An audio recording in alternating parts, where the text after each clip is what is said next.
Así es como hace 8 años encubrí la desaparición de una periodista. En la actualidad no me acuerdo porque me borraron la memoria. Nunca me gustó revisar casos antiguos. Hay algo en los archivos muertos que me provoca una sensación de vacío, como si el tiempo se quedara pegado a la piel. Cada carpeta, cada registro digital, tiene el olor de algo que fue olvidado a propósito. La mañana en que asignaron el caso, el aire en la oficina estaba pesado, casi inmóvil. El supervisor dejó el pendrive sobre mi escritorio sin decir una palabra, solo un gesto seco, casi indiferente. En la etiqueta, caso 7419, Mena, Andrés. Nada más. Sin detalles, sin contexto. Pero reconocí el nombre de inmediato. Lo había escuchado antes. Andrés Mena. Periodista de investigación. Desaparecido 8 años atrás después de publicar una serie de reportajes sobre corrupción tecnológica. Nadie lo volvió a ver. Oficialmente, su caso fue archivado por falta de pruebas. Abrí la carpeta digital con la frialdad de siempre. Soy analista forense, trabajo con datos muertos. Y los datos muertos no mienten, salvo que alguien los haya enseñado a hacerlo. El primer archivo era una reconstrucción incompleta de los metadatos de una cámara de seguridad. Faltaban secuencias enteras, pero algo me llamó la atención, una firma digital, una especie de huella encriptada. Me congelé. Era mía. Durante un momento, pensé que era un error. Los sistemas de análisis suelen replicar códigos de firmas por coincidencia. Pero no. El código estaba intacto, perfectamente grabado con la clave privada que solo yo podría haber generado. ¿Cómo podía haber participado en una investigación de hace 8 años, cuando ni siquiera trabajaba aún en la unidad forense? Decidí rastrear la fuente. Los archivos provenían de Helix Data, una empresa privada de ciberseguridad con la que había colaborado años atrás, en mis primeros trabajos como consultora externa. No recordaba haber trabajado en ese caso. Ni siquiera recordar a Mena. Pero había algo, una sensación extraña en la parte posterior de mi mente, como un eco. Mientras revisaba los datos, recibí un correo sin remitente visible. El asunto era solo una frase. Tú lo hiciste, pero no lo recuerdas. Cerré la ventana de golpe, mirando alrededor, esperando encontrar alguna broma o trampa. Nadie me miraba. Nadie parecía saber nada. Pero el mensaje seguía allí, inmóvil, con mi nombre en el encabezado. Durante el resto del día, no pude concentrarme. Releí mis propios informes anteriores, buscando algún punto en común con el caso. Nada. Solo un patrón. Todos los archivos relacionados con Helix Data estaban incompletos, como si alguien los hubiera limpiado selectivamente. Decidí acceder al servidor interno de archivo. No debía hacerlo, rompía protocolo, pero necesitaba entender. Encontré una carpeta oculta, sin metadatos visibles, etiquetada con un simple guión bajo. Dentro, un único archivo de vídeo. El sistema lo marcaba como dañado, pero logré restaurar parte del contenido. La imagen era oscura, granulada. Se oía el ruido de un ventilador. Al principio, pensé que era un error de decodificación. Hasta que la vi. Era yo, sentada frente a una mesa metálica, con un rostro más joven, los ojos hinchados y una expresión que no reconocí. Hablaba con alguien fuera del encuadre. En la esquina del vídeo, un sello de fecha, 12 de marzo, 2017. Un día que, según mis propios registros laborales, yo estaba en otro país. Subí el volumen. Mi voz sonaba temblorosa. Esto no debería haber pasado. Dijiste que no habría consecuencias. Un silencio. Luego, una voz masculina respondió, apenas audible. Si sigues las instrucciones, nadie sabrá lo que hicimos. Reconocí el tono. Grave, pausado, seguro. No era un extraño. Lo había escuchado antes. Pero mi mente no podía asociarlo a ningún rostro. El vídeo se cortó ahí, abruptamente, con un ruido digital como un zumbido dentro de mi cabeza. Apagué la pantalla. El reflejo en el monitor me mostró una versión de mí misma que no reconocía del todo. Los ojos fríos, la respiración entrecortada, los dedos temblando sobre el teclado. Por primera vez en muchos años, tuve miedo. No del caso, ni del mensaje, ni siquiera de Helix Data. Tuve miedo de mí misma. Esa noche, antes de salir de la oficina, busqué el registro de ese día en mis propios archivos personales. No había nada. Ninguna conexión, ningún correo, ningún desplazamiento. Solo un vacío digital perfecto. Como si alguien hubiera borrado una parte de mi vida. O como si nunca hubiera existido. Y entonces, mientras apagaba el monitor, otro correo apareció. Sin asunto. Sin firma. Solo un archivo adjunto con mi nombre. Lara-original zip. No lo abrí. Aún no. Pero supe, en ese momento, que alguien estaba reescribiendo mi historia. Y que, de alguna manera, yo misma había ayudado a hacerlo. No dormí esa noche. Me quedé mirando el escritorio iluminado solo por la luz azul del monitor, el archivo Lara-original. Zip esperándome como un ojo abierto. Sabía que no debía abrirlo. Cualquier cosa con mi nombre y sin procedencia es una trampa. Pero la curiosidad es un virus, y la duda es el terreno donde más rápido se propaga. A las 3 de la madrugada, lo abrí. Dentro había una carpeta llamada Mnemesis. Y dentro de ella, decenas de documentos encriptados con una clave que, según el sistema, yo misma había generado. Intenté descifrarlos usando mis credenciales antiguas, pero falló. Después de varios intentos, el sistema me arrojó un mensaje breve, en mayúsculas. Demasiados intentos. Procedimiento de bloqueo activado. Y entonces, algo más. Una ventana emergente con una línea de texto. Recuerda el patrón del piano. Me quedé paralizada. No tengo piano. Nunca he tocado uno. Pero, sin entender por qué, mis dedos comenzaron a marcar una secuencia sobre el teclado, como si recordaran algo que mi mente no. 3 letras, una pausa, luego otras 3. La carpeta se desbloqueó. Dentro encontré notas de campo, informes técnicos, y lo que parecía ser un documento de contrato con el logotipo de Helix Data Technologies. Mi nombre aparecía como parte de un proyecto clasificado, Proyecto Mnemesis Subprograma de Reconstrucción Cognitiva. La fecha del documento era de hace 9 años. 9. No podía entenderlo. En ese entonces yo no era más que una analista junior sin acceso a ese tipo de proyectos. Leí la descripción. Mnemesis busca identificar, aislar y reprogramar recuerdos traumáticos mediante recreación digital, modificando patrones neuronales para optimizar la estabilidad emocional del sujeto. Era una descripción elegante para lo que, en esencia, sonaba a manipulación de la mente humana. Al día siguiente, contacté a alguien que podía saber más, Iker Rosell, es colega de mis primeros años en Helix Data. Había trabajado en los departamentos de simulación cognitiva. Ahora daba clases en una universidad privada, lejos de todo lo que sonara a tecnología. Lo encontré en un pequeño despacho lleno de libros y tazas vacías. Cuando mencioné Mnemesis, su rostro cambió. No deberías hablar de eso, Lara, me dijo, bajando la voz. Pensé que habías dejado todo eso atrás. Le conté sobre el caso, sobre el archivo, sobre el vídeo. No dijo nada durante varios segundos. Solo me observó, con un miedo que no le había visto nunca. No recuerdas nada, ¿verdad? Preguntó. Negué con la cabeza. Él asintió, despacio. Entonces funcionó. Aquella frase me heló la sangre.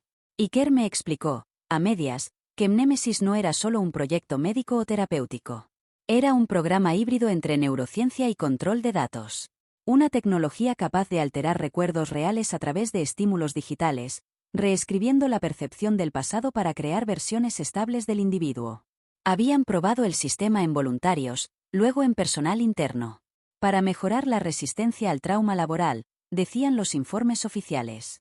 Yo había sido una de las primeras en ofrecerme. ¿Por qué haría algo así? Pregunté. Iker me miró, con algo entre pena y horror. Porque querías olvidar algo. Esa noche volví a casa con una sensación de vértigo, como si el piso se moviera bajo mis pies. Comencé a tener flashes, una sala blanca, un ruido constante de máquinas, la presión de algo frío en mi sien, una voz femenina diciendo mantén los ojos abiertos. No eran recuerdos nuevos. Eran recuerdos viejos, que parecían colarse por grietas recién abiertas. Cuando traté de dormir, escuché un zumbido bajo, como estática. Me levanté. El ordenador estaba encendido, aunque yo lo había apagado. En la pantalla, una sola línea de texto. Estás empezando a recordar. No confíes en Iker. Cerré el portátil de golpe, pero el mensaje seguía proyectado en mi mente, como grabado detrás de los ojos. Los días siguientes, los lapsos de memoria se hicieron más frecuentes. Me encontraba en lugares sin saber cómo había llegado. Mis relojes digitales se desincronizaban, mi correo mostraba mensajes que desaparecían antes de poder leerlos. Fui al hospital para un escaneo neurológico. El médico revisó las imágenes y frunció el ceño. Tiene microlesiones corticales muy específicas, dijo. Como si hubiera estado expuesta a estimulación eléctrica controlada. No supe qué decirle. Esa noche, mientras revisaba los fragmentos del caso Mena, encontré algo nuevo. Un vídeo oculto dentro de una carpeta de respaldo. En la pantalla aparecía mi rostro, más joven, con la misma expresión perdida del vídeo anterior. Mi voz sonaba distorsionada, pero clara. Si estás viendo esto, ya no eres tú. El archivo se detuvo. No había más contenido. Solo esa frase, flotando en mi cabeza, repitiéndose una y otra vez. Ya no eres tú. Esa fue la primera vez que consideré la posibilidad de que mi memoria no me perteneciera. Que quizás, la versión de mí que estaba recordando, no era la original. Comencé a revisar mi vida como si fuera un caso más, desmontando cada recuerdo, cada archivo, cada fragmento que alguna vez consideré mío. Pero cuanto más buscaba, más encontraba espacios vacíos. Como si mi memoria fuera un edificio con pasillos tapiados. La mañana después del último vídeo, decidí revisar mi historial laboral completo. Necesitaba un punto fijo, un dato intacto, algo que no pudiera ser manipulado.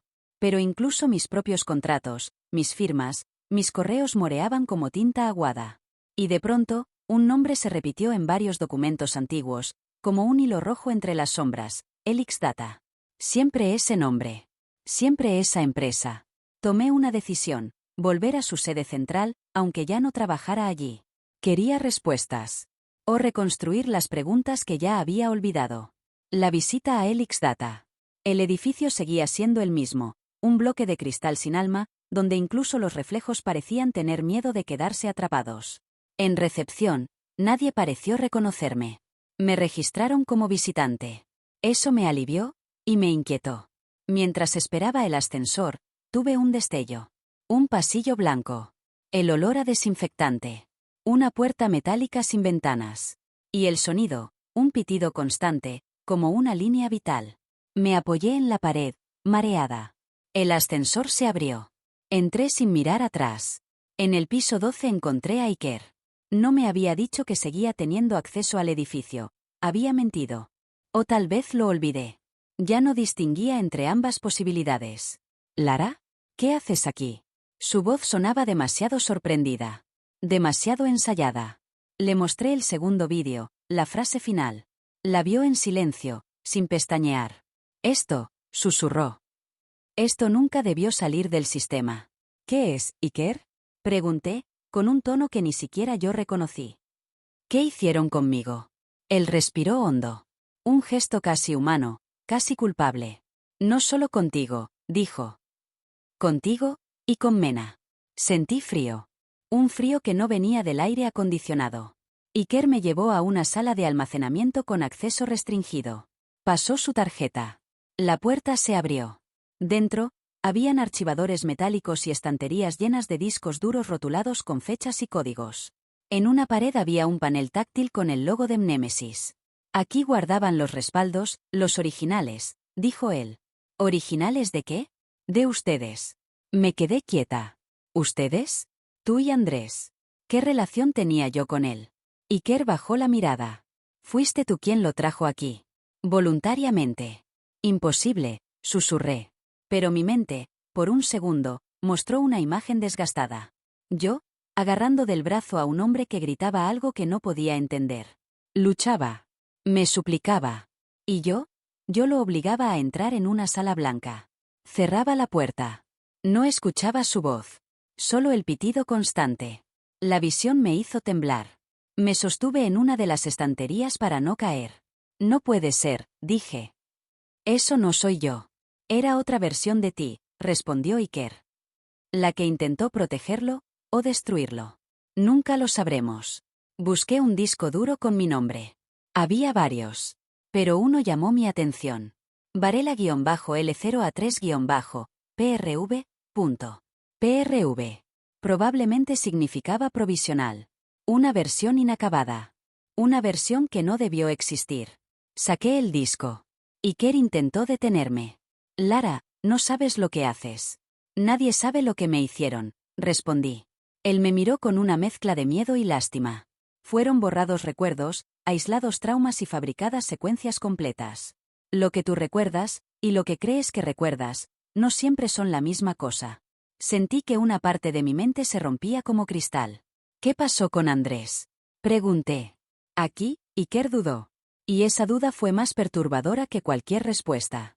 Creímos que había muerto, admitió. Pero hace un año, reapareció en los registros internos. Con otra identidad. Otro rostro. Otra vida. ¿Vivo? Sí. Dentro de Helix Data. ¿Por qué no me lo dijiste? Porque no confío en la versión de ti que estoy viendo, susurró. No sé cuál eres. Mis dedos se cerraron sobre el disco duro. Mi pulso era un tambor sordo. Entonces una alarma sonó en el edificio. No una alarma de incendio. Una alarma de intrusión interna. En el panel, apareció un mensaje. Sección Némesis, acceso detectado. Sujeto L03 en movimiento. Sujeto L03. Yo. O la versión de mí que Helix Data reconocía como yo. Iker me empujó hacia la puerta. Vete. Ahora. ¿Quién viene? Los que te crearon, dijo, con voz temblorosa. Y no van a permitir que vuelvas a recordar. Corrí por el pasillo, apretando el disco contra mi pecho. Los ascensores estaban bloqueados. Escapé por las escaleras, bajando los peldaños con una adrenalina que no me pertenecía. Cuando llegué a la calle, el aire nocturno me golpeó como un cubo de agua helada. Me alejé sin mirar atrás. Mientras caminaba, un mensaje apareció en mi teléfono, sin número y sin aplicación visible. Andrés está vivo. Y recuerda más de lo que tú crees. Me detuve. Sentí que mi pasado entero respiraba detrás de mí. La verdad ya no estaba enterrada. Solo estaba esperando a ser desenterrada por mí. Y sabía que el siguiente fragmento me llevaría directamente a él. La noche en que escapé de Helix Data dormí en un hotel barato, uno de esos donde las paredes parecen observarte y nadie pregunta nombres. No encendí mi teléfono. No toqué el disco duro. No confiaba ni en mis propias manos. Solo me quedé sentada en la cama, escuchando el zumbido del sistema de ventilación, tratando de distinguir si era real o si provenía de algún rincón de mi memoria alterada. Cuando por fin me atreví a encender el portátil, lo primero que hice fue revisar el mensaje. Andrés está vivo. Y recuerda más de lo que tú crees. No había número, ni aplicación, ni rastro digital. Solo estaba ahí, como si hubiera surgido directamente desde mi mente. El contacto. A la mañana siguiente, mientras caminaba sin rumbo cerca de la estación de autobuses, un niño me entregó un papel doblado. Es para ti, dijo, sin mirarme. Antes de que pudiera hacer una pregunta, se alejó. Abrí el papel. 7:45 pasillo B del intercambiador. No vengas armada. Él no confía en ti. Él. No necesitaba que lo nombraran. A las 7:45 estaba allí, apoyada contra una columna. Cada persona que pasaba me parecía una amenaza. Fue entonces cuando escuché una voz detrás de mí, una voz que reconocí sin haberla oído nunca. Te estás moviendo demasiado. Eso hace más fácil que te sigan. Me giré. Un hombre alto, barba de varios días, gorro oscuro. Sus ojos, sin embargo, eran lo único familiar. Andrés Mena. O lo que quedaba de él. Aunque no estaba segura de que él lo reconociera. Lo observé en silencio. Él no me devolvió la mirada. Solo dijo: no deberíamos estar hablando. Tú más que nadie deberías saberlo. No recuerdo nada, susurré. Él rió, sin humor. Ese era el punto. Durante unos segundos, pensé que se marcharía sin decir más. Pero caminó conmigo hacia la salida, sin tocarme, sin mirarme, como si temiera contagiarse de algo invisible. Necesito tu ayuda, dije. No. Necesitas la versión de ti que ya no existe. Fui yo quien te trajo, dije, casi sin voz. Él se detuvo por primera vez. No. No eras tú. ¿Qué significa eso? Que lo que tú recuerdas, y lo que yo recuerdo, no coincide. Nos reescribieron a ambos, Lara. Somos versiones incompletas, ensambladas para encajar en un relato que no era el nuestro. Sentí que el aire alrededor se encogía. La infiltración. Caminamos hasta un edificio abandonado a 2 calles de distancia. Andrés abrió su mochila y sacó un viejo ordenador modificado. Necesito que entres conmigo a la red interna de Helix Data, me dijo. No como Lara Varela, sino como lo que fuiste antes. ¿Antes? Antes del borrado. Antes del trauma. Antes de Mnemesis. Encendió el equipo. Un programa se abrió automáticamente. Mis dedos temblaron. ¿Qué quieres encontrar? Pregunté. Andrés clavó sus ojos en mí por primera vez. Eran duros, cansados, llenos de cicatrices que no estaban en su piel. Quiero encontrar quiénes éramos realmente, susurró. ¿Y quién decidió convertirnos en esto? Me enseñó una lista de nombres. Eran sujetos del proyecto Mnemesis. Todos tenían códigos. Todos tenían fechas. Y entre ellos, 2 resaltaban en rojo. L03, Varela, Lara. M01, Mena, Andrés. Éramos los 2 primeros. Fuiste tú quien diseñó parte del algoritmo, dijo él. Y yo fui el primero en probarlo. ¿Por qué no recuerdo nada de eso? Porque tú misma lo pediste. Sentí un vuelco en el estómago. Querías olvidar lo que habías hecho, añadió. O lo que te habían obligado a hacer. ¿Qué hice? Él me miró un momento, sin compasión, pero tampoco con odio. Abriste la puerta del laboratorio. Y me dejaste allí. El sonido de sus palabras fue como un disparo silencioso. El archivo oculto. Durante horas, infiltramos varias capas de la red sin ser detectados. Hasta que Andrés encontró un servidor oculto, uno que solo podía abrirse con 2 claves simultáneas, la suya y la mía. Coloqué mi mano sobre el lector biométrico. Si abrimos esto, dijo Andrés, no habrá marcha atrás. Ya no queda nada a lo que volver, respondí. El sistema reconoció ambas identidades. Una carpeta apareció. /root /mnemesis /registros _originales /. Dentro había cientos de archivos. Pero uno estaba marcado como prioridad alfa. Lo abrimos. Era un vídeo. Calidad alta. Fecha, 9 años atrás. Aparecíamos los 2. Atados a sillas metálicas, en una sala de interrogación. Inconscientes. Tubos conectados a nuestras sienes. Electrodos en los brazos. Una mujer de bata blanca hablaba. Sujeto L03 será reiniciado. Sujeto M01 será reescrito según la narrativa propuesta. Se eliminarán los recuerdos del incidente y se sustituirán por patrones de culpa selectiva. Andrés apretó los dientes. ¿Qué incidente? Pregunté. Él no respondió. El vídeo siguió. Una frase se escuchó antes de que la grabación se cortara. Asegúrense de que no vuelvan a encontrarse. Juntos son inestables. El archivo se apagó. La pantalla quedó negra. Andrés respiró hondo. Ahora entiendes, dijo. No somos víctimas. No exactamente. Somos prototipos. El fractal del recuerdo. Antes de que pudiera responder, un sonido retumbó en los altavoces del edificio. Alguien había detectado la intrusión. Las luces del ordenador parpadearon. Un mensaje se imprimió automáticamente en la pantalla.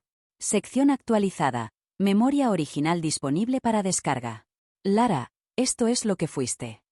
Una barra de progreso apareció. Descargando. Lentamente. ¿Quieres saberlo? Preguntó Andrés. Casi parecía pedir permiso. O implorarlo. Quiero saber quién decidió borrar mi vida, respondí. ¿Y si fuiste tú misma? Me temblaron los labios. Entonces quiero saber por qué. El archivo se completó.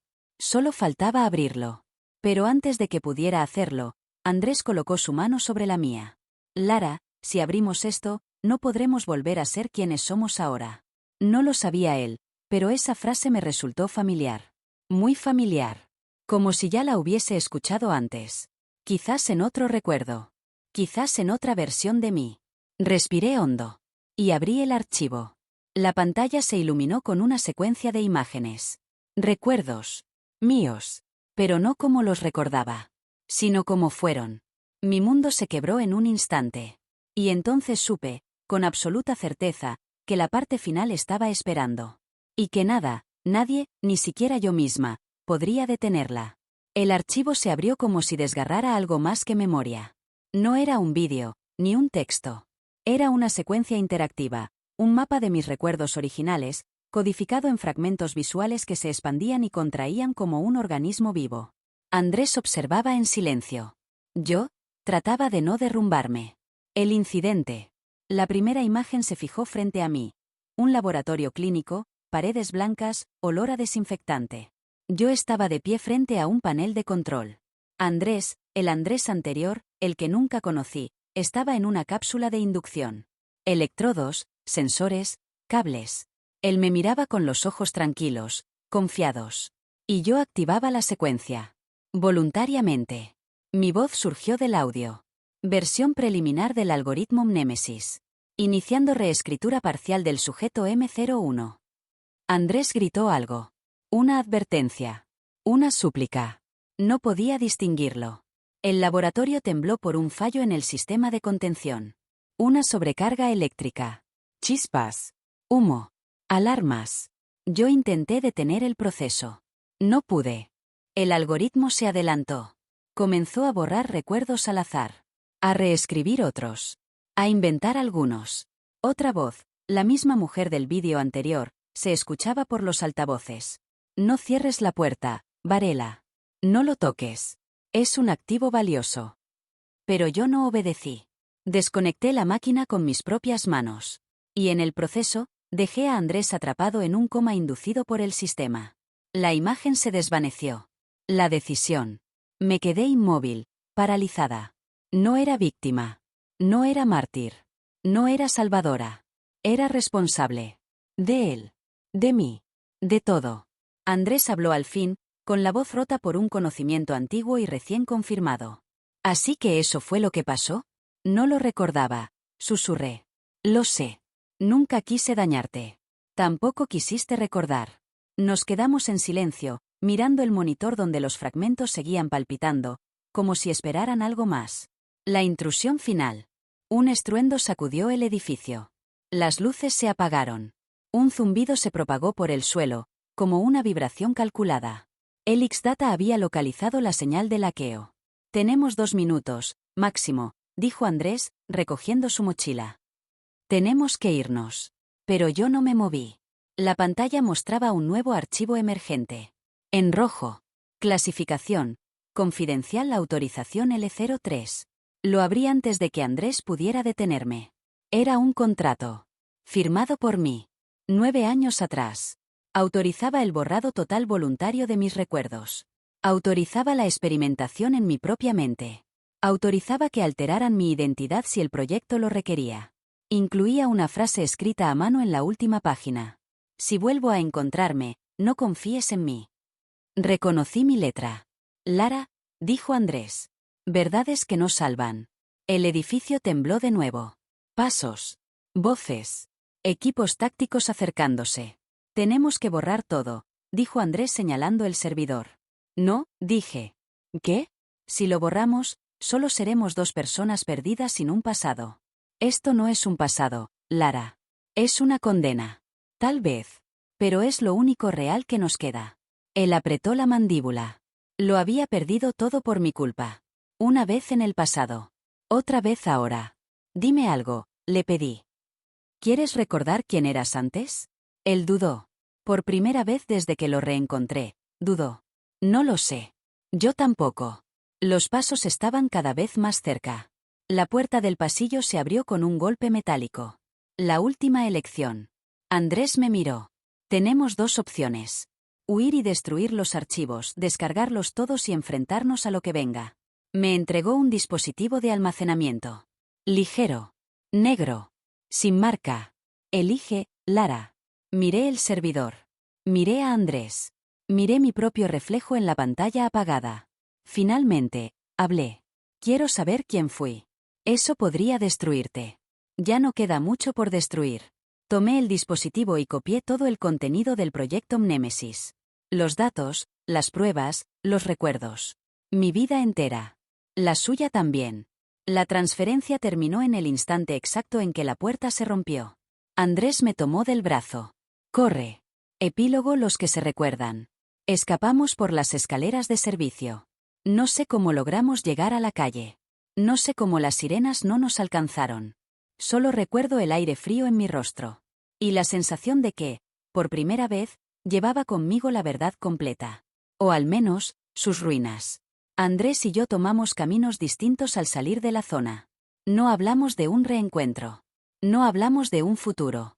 Pero antes de desaparecer entre las sombras, él dijo: Lara, si encuentras algo más, no lo veas sola. Asentí. Y lo vi alejarse. No sabía si volveríamos a encontrarnos. No sabía si quería hacerlo. Guardé el dispositivo en el bolsillo interior de mi chaqueta. Podía sentir el peso de mis recuerdos perdidos, de mis errores, de mis versiones anteriores. Podía elegir no abrirlos nunca. Podía elegir empezar de cero. Pero sabía que, tarde o temprano, lo haría. Porque algunas verdades no sanan. Pero no saberlas, duele todavía más. Respiré hondo. Y caminé hacia la noche.